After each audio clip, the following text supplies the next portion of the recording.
YouTube tutorials पर dependency. YouTube tutorials पर dependency आज के ज़माने के स्कॉलर्स में बहुत कॉमन हो गई है।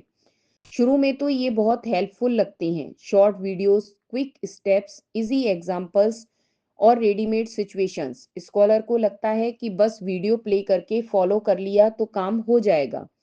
लेकिन धीरे धीरे ये डिपेंडेंसी बढ़ने लगती है और स्कॉलर के दिमाग में एक कंफ्यूजन बनने लगता है कि असली रिसर्च कहाँ से सीखनी है, यूट्यूब से या अपने एक्चुअल अंडरस्टैंडिंग से।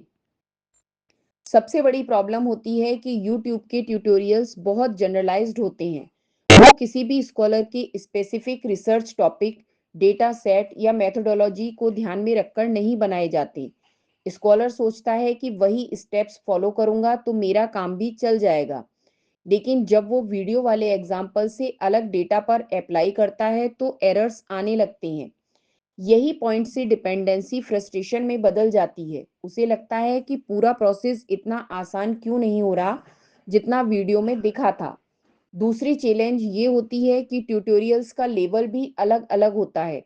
Beginner level, intermediate level, advanced level. Scholar को कभी समझ नहीं आता कि उसका एक्चुअल लेवल कौन सा है। वो बिगनर वीडियो देखता है तो सिंपल लगता है, एडवांस्ड वीडियोस देखता है तो समझ में नहीं आता, बीच वाला लेवल समझने में ही वीक्स निकल जाते हैं। यही कंफ्यूजन उसे डायरेक्शन लेस बना देता है। कई ट्यूटोरियल्स आउटडेटेड भी होते हैं, सॉफ्टवेयर अपडेट हो चुका होता है, इंटरफेस बदल चुका होता है, कमांड्स बदल चुके होते हैं, लेकिन वीडियो पुराना वर्जन दिखा रहा होता है। स्कॉलर उसी पुराने स्टेप्स को अप्लाई करता है और एरर आता है।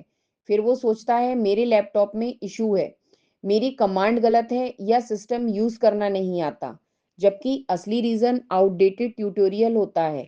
इस मिसमैच में उसका कॉन्फिडेंस कम होता जाता है।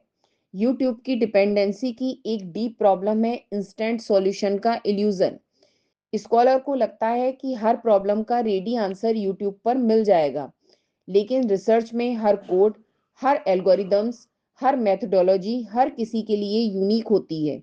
कोई वीडियो पूरा सॉल्यूशन नहीं दे सकता। ये रियलाइजेशन स्कॉलर्स को देर से आता है।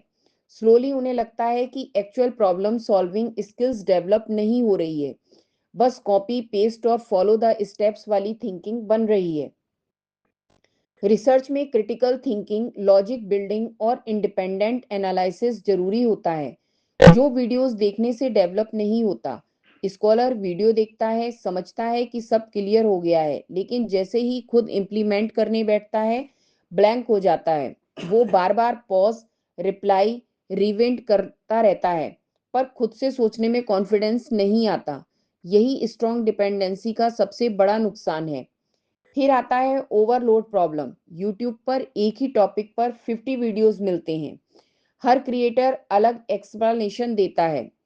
एक सेज यह बेस्ट मेथड है, दूसरा सेज यह गलत है, तीसरा सेज यह आउटडेटेड है। स्कॉलर कंफ्यूज हो जाता है कि फॉलो किसे करूं। वही टॉपिक इतना डिफिकल्ट लगने लगता है कि उसको लगता है रिसर्च बहुत कॉम्प्लेक्स है। और सबसे आखिर में डिस्ट्रैक्शंस।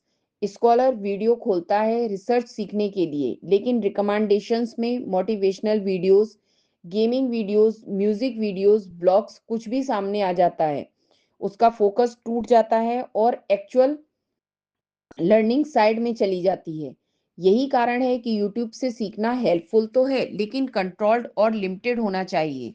सही डायरेक्शन, स्ट्रक्चर्ड लर्निंग और पर्सनलाइज्ड गाइडेंस रिसर्च में सबसे ज़्यादा इम्पोर्टेंट है, और यूट्यूब ट्यूटोरियल्स ये प्रोवाइड नहीं कर पाते। स्कॉलर को लगता है कि वो सीख रहा है, लेकिन डेप्थ मिसिंग रहती है। बिना प्रॉपर मेंटोरिंग ट्यूटोरियल्स डिपेंडेंसी तो बनाते हैं, क्लैरिटी नहीं। यही रीजन है कि यूट्यूब यूजफुल है, लेकिन रिसर्च में उसकी डिपेंडेंसी डेंजरस बन सकती है।